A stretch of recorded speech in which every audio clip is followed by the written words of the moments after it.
Shuvi at Clarice, maraming salamat sa pagbabahagi ng inyong kwento.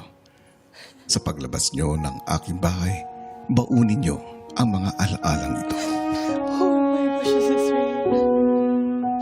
Ako si Shuvi Atrata, ang island ate ng Cebu. Ako si Clarice de Guzman, ang Kuwela Soul Diva ng Antipolo. Namamaalam sandali, paalam muna. Hindi naman matatangging ako'y nasasaktan.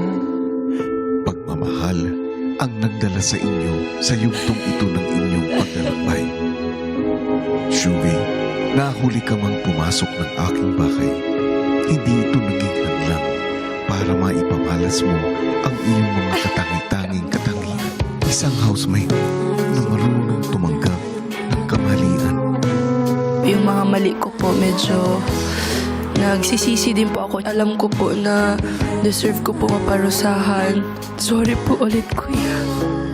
At isang anak na mapagpatawad sa kabila ng kanyang pinagdadaanan.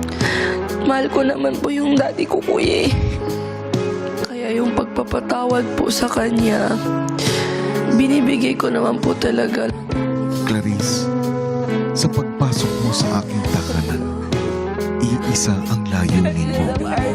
Ipakita sa buong mundo ang tunay mong pagkatao sa likod ng iyong tinig. Tingin ko ito na yung time para sabihin sa inyo lahat and to tell the world that I'm not straight. I am bi.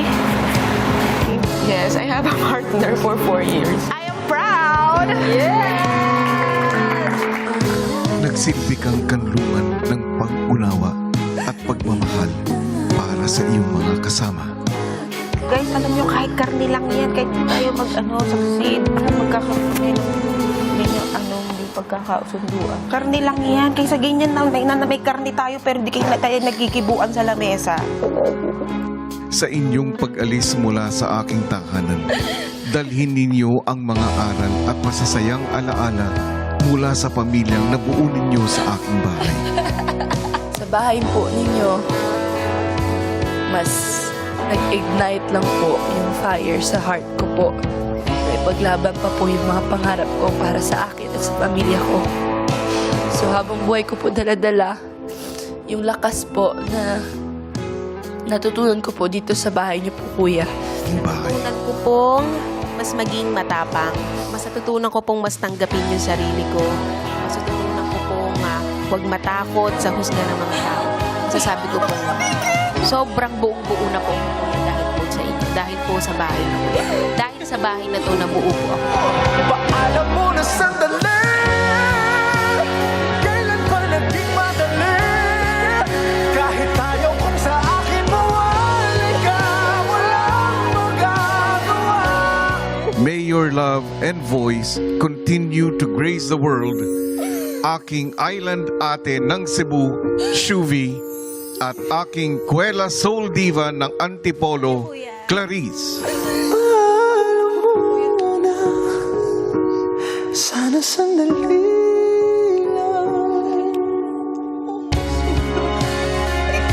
At ayun na nga po mga kapamilya, kapuso, sina Shuvi at Clarice nga ang pinakabagong duo evictees ng edisyong ito.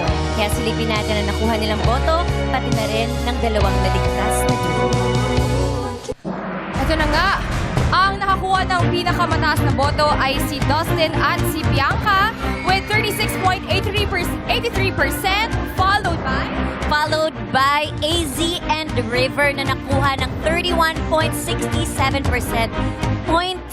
Ilang points lang 0.17% lang ang lamang ni AZ and River kay Clarice at Shuvi. Grabe, Bianca. Grabe. Sila yung nangunguna the entire week. Kaya hindi talaga pwedeng makampante. Hindi talaga ang pwede taong makapante bayan. kahit gano'ng kalaki ang boto na meron ang gusto nyong maging. Yes, pero this is it. Ngayon, salubungin na natin sina Shuvi at Clarice, ang Shukla.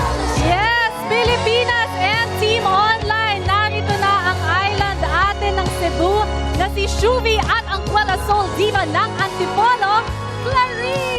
Paalam mo na sandali. Well,